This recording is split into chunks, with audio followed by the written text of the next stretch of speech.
PAS Parti Ajaran Sesat.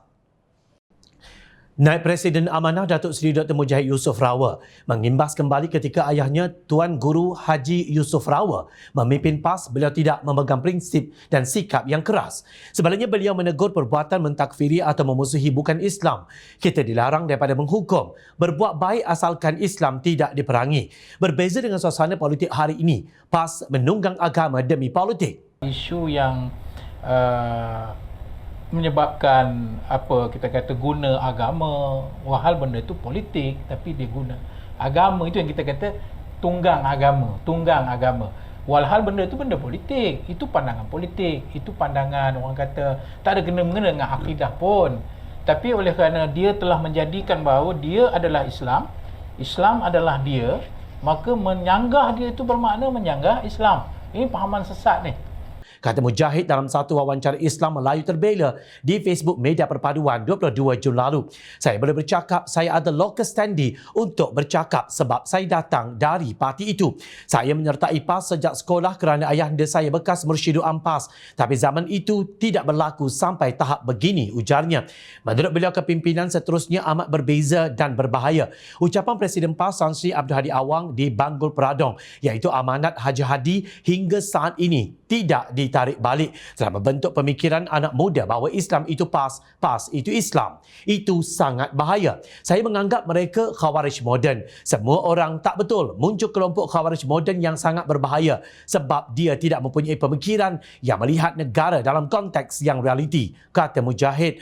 Bila berpandangan naratif dimainkan PAS bahawa Malaysia sedang dalam bahaya akibat dikuasai orang bukan Islam adalah satu tuduhan secara umum tanpa mengemukakan bukti.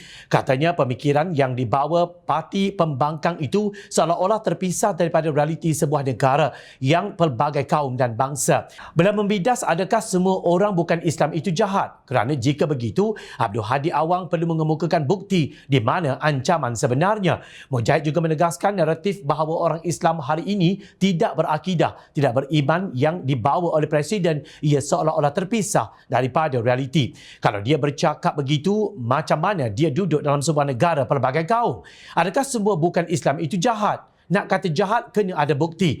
Apa yang terancam dan mana ancamannya? Impak dia begitu besar. Masuk Islam itu telah dirosakkan. Kita khawatir dalam suasana kepelbagaian kaum, maka kalau kita tak kawal, timbul kebencian kaum dan agama yang kita mahu elakkan. Ini tidak betul. Ini bukan caranya, tegas beliau.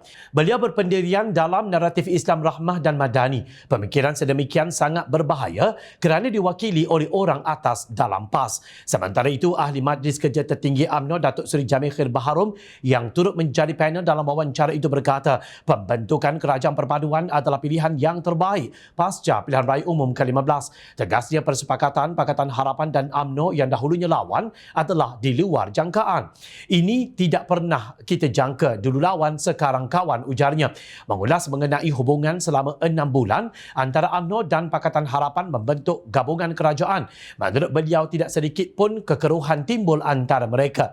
Selama 6 bulan kita tidak pernah nampak satu pun kekeruhan sesama kita. Tak ada keruh. Cuma biasalah kadangkala satu atau dua perkataan tersasul di sana dan di sini. Tetapi ia tidak mewakili parti. Mungkin hanya mewakili individu. Tapi individu pun tak melampau. Dia patah balik dan sebagainya, katanya. Beliau turut berpendapat adalah penting untuk memastikan 3 negeri di bawah pentadbiran PAS iaitu Kedah, Kelantan dan Terengganu ditukar pentadbirannya supaya sejajar dengan pentadbiran di peringkat persekutuan. Jurubicara setuju dengan pandangan Mujahid bahawa satu ciri ekstremisme politik Islam ialah melabel orang lain dengan pelbagai gelaran adalah fatwa politik tanpa dalil. Sebagai contoh, Abdul Hadi melabel kerajaan perpaduan yang diusulkan oleh Yang di-Pertuan Agong Al-Sultan Abdullah Riayatuddin Al-Mustafa Billah Shah sebagai di luar tabi'i. Sedangkan pengerusi Perikatan Nasional Tan Sri Mahyadi Mak Yassin sendiri yang sombong menolak untuk membentuk kerajaan perpaduan dengan Pakatan Harapan.